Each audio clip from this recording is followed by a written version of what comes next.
Thank you, Colette, and thank you, Mayor Janey. This is an exciting day for us. We've been working long and hard on this campaign. In fact, 6 months ago to the day, the contract was awarded to our three-partner team, So it's been a long journey, and one that I will note was done completely virtually. In fact, I met Darren Bascom for the first time in person last Friday. We had never sat in the same room together.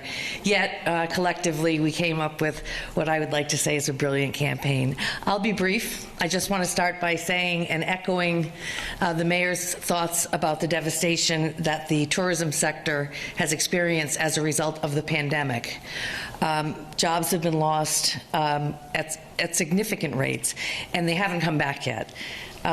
Income, revenue for the tourism sector is down as much as 70%. In fact, hotel room revenue is down 80% year over year. So we have a long way to go to recover from this devastation. And in fact, Boston is one of the hardest hit cities as a result of the pandemic when it comes to the tourism sector. So I like to say we can't hope and wish and pray our way out of this.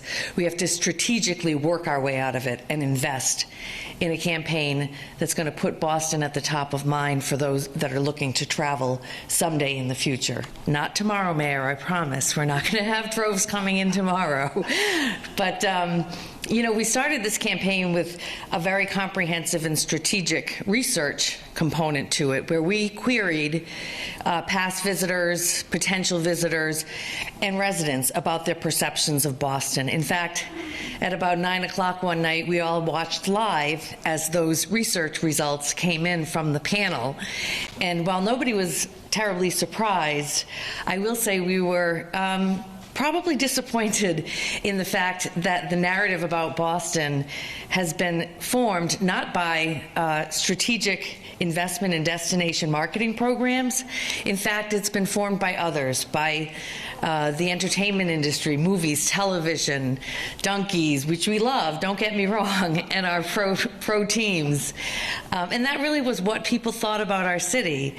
And we knew we had our work cut out for us, but I knew that with this team, we were going to take that research and make it into something as great as we did. So I want to thank the mayor, I want to thank the city, former Mayor Walsh, and former members of his team on investing in this campaign with the CARES Act funds, because without that investment, this probably would never have happened.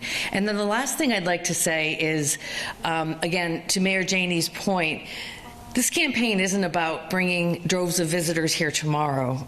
Nothing could be further from the truth. While we would like to welcome people back to our city each and every day, the fact is we're responding to well, not scientific, but really specific data-driven traveler sentiment stories, people that we know want to travel but not yet. They are thinking about, where can I go this summer?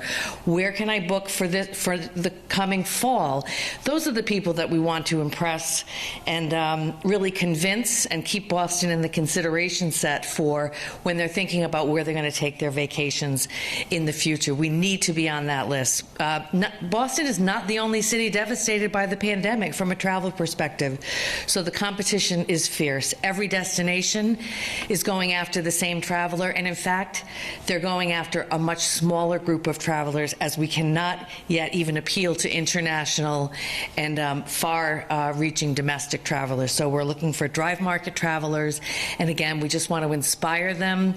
As the mayor said the other day, or someone from her staff, it's an aspirational campaign. We want them to think about Boston as they're making future travel plans.